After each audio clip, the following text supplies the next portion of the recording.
Hey there, I know that you got into practice because you wanted more time, more freedom, and really live the life that you want while making a greater impact in serving others.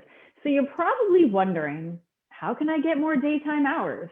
Great question, and I want to thank Kelly for this question. Hey there, my name is Katie Lemieux, and I am one of the co-owners of the Private Practice Startup, and over there is Kate Campbell, the other co-owner. And Level Up is a series all about you where we help you build and grow your dream practice and work with the clients you absolutely love. Before we dive into today's question, which is a great one, let's just take a quick moment to thank our sponsor. Yes, thanks for the intro, Katie. And we just want to say thank you so much to TherapyNotes for being such a huge support of our community with Startup Nation and for sponsoring this series with Level Up. If you're in need of an amazing EHR, definitely check them out. You can get your first 2 months for free. Just go to therapynotes.com and use code PPS as in Private Practice Startup.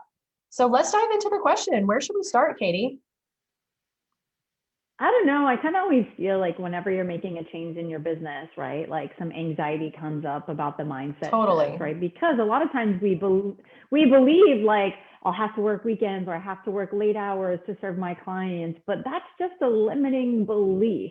And I always recommend when you're making a change, and Kate and I are big on really like sketching out and creating a vision for the life you desire. So I have literally in the past actually printed out a calendar page, like a month of calendar. So it would be like June 2021. I'd go and print it out and I'd look at the calendar and I begin to craft what I want my ideal schedule to look like. So that's where I would start. And I would start like scratching things out and moving people over or moving events over. So I really like to vision and plan it. What about you, Kate? So important to do that. And I couldn't agree with you more. You guys, your ideal clients, if they really want to see you because you are the perfect therapist to help them with their needs, they're going to make it happen. They're going to bend over backwards with their schedules to see you at the times that you're available. If you only have 1 or 2 openings in the entire week and they really want to see you, they're going to do it. So you don't have to create your schedule to work around the hours that you think your ideal clients are going to be available. They're going to work around your schedule. So it's backwards. Katie brought up a really good point with that. And this is something that I actually struggled with many years ago. After I had my first son, Landon, he's now 6.5. And when I first had him, I was seeing couples and I was seeing a lot of professional couples, and I was struggling with that same mindset issue, assuming that my professional couples were not going to want to come to see me. But after I had my first child, I didn't want to work nights anymore. I wanted to be home with my family and wanted to be able to pick him up from school and be home in the evening. So I ended my nighttime hours. And guess what? I didn't lose a single client. Imagine that. They all maneuvered their schedules.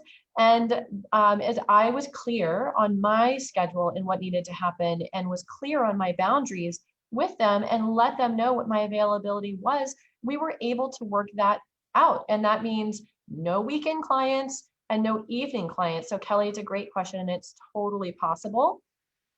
A lot of times I found that my clients would get creative with their schedule. They would either see me during their lunchtime hours, or they would let their office know that they had a standing doctor's appointment that they needed to go to each week. And so that was something that really worked. And then even telehealth and nowadays makes it so easy. So clients don't have to worry about the commute to and from their office or wherever they're working or wherever they're located to your office. So that is a convenient opportunity as well. Anything else you want to add, Katie? No, I think those are all great points. And I was thinking the same thing about telehealth, that it really even makes for your clients freedom and flexibility to be able to see you when you're available. And I too went through a lot of the same stuff as Kate. I used to work the weekends with clients and supervision. And, you know, each time I had to do that, it was a worry, a fear, and a mindset shift. But just like Kate said, I didn't lose anyone either. So it's totally possible to really have the life that you desire. And that's what we're all about, while helping you work with the clients you love and make a greater impact. So until next time, Startup Nation, stay inspired. We'll see you next time. You guys got this. You guys got it.